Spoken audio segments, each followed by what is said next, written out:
I think the main thing that brought me into science was a natural curiosity. I always wanted to know how things worked.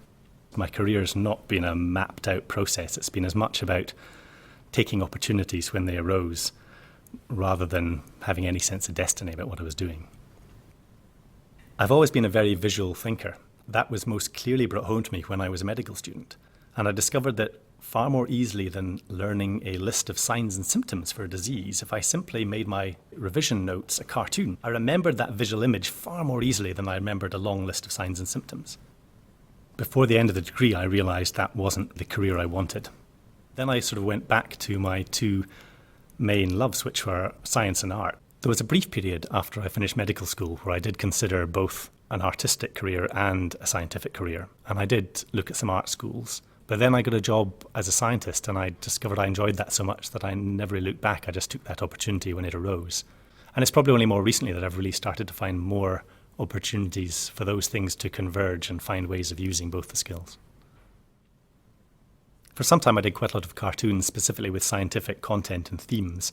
And I had a slot in bioessays and I was paid to do covers for programs for Cold Spring Harbor conferences and things like that. And that was a lot of fun.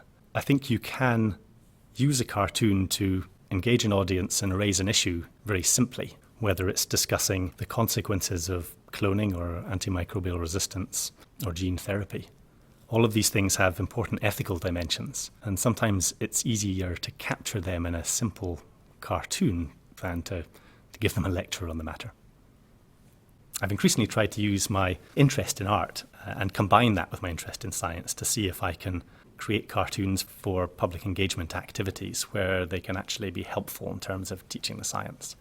And I hope that by doing these sort of communications, one can attract the future generation into science.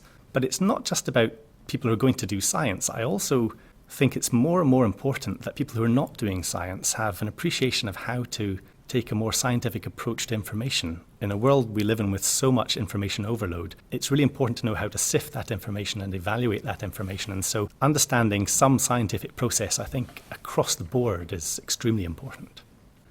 And I feel that if we haven't had a proper dialogue between the scientific community and the rest of the population, then we're only doing half of our job. And that goes all the way through from communicating with school children through to communicating with policymakers.